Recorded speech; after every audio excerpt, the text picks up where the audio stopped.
Maintenant, on va voir comment on représente une variable continue. Donc, quand les valeurs de notre inconnu, de notre x par exemple, peuvent prendre des valeurs avec des nombres à virgule, mais en fait, toutes les valeurs possibles entre deux nombres. Donc ici, à partir de l'exemple, Marie prend toujours des douches de plus de 20 minutes, mais ne dépasse jamais la demi-heure.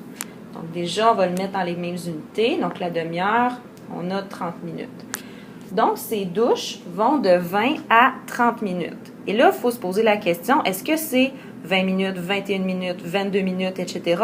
Ou si les valeurs possibles entre 21 et 22 minutes, disons, sont possibles? Oui. Donc, le temps qui est une variable continue, je pourrais prendre toutes les valeurs possibles entre 21 et 22 minutes. Donc, ça va être une variable continue.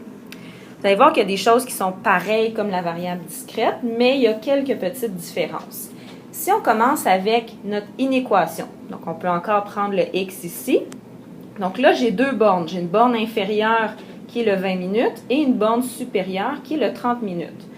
Donc, la manière d'écrire ça, je vais avoir mon 20, le x et le 30. Donc, le x qui va être entre 20 et 30. Et là, on se pose la question, est-ce que le 20 y est inclus? Est-ce que le 30 y est inclus? Donc, on regarde des douches de plus de 20 minutes. Donc, est-ce que ça peut être 20 minutes pile? Non.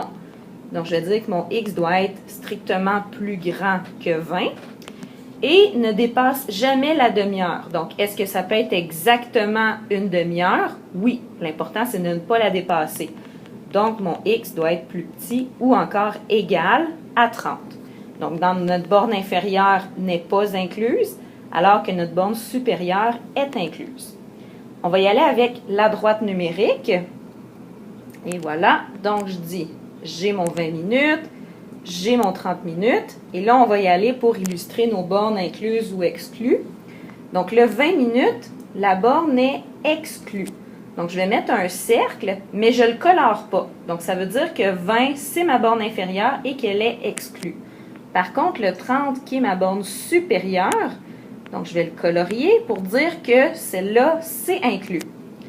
Et je vais dire, OK, toutes les valeurs possibles entre 20 et 30 sont possibles pour ma variable. Donc, on voit ici, je vais de 20, donc je vais de 20 jusqu'à 30, puisque c'est colorié entre les deux, j'ai tous les nombres qui existent entre les deux. Le 30 est inclus, le 20 est exclu. Donc, aussi simple que ça pour la droite numérique. Donc, on voit que c'est différent de la variable discrète où je devais mettre un point pour chaque valeur, puisque les nombres décimaux inclus entre deux entiers n'étaient pas possibles, alors qu'ici, ils le sont.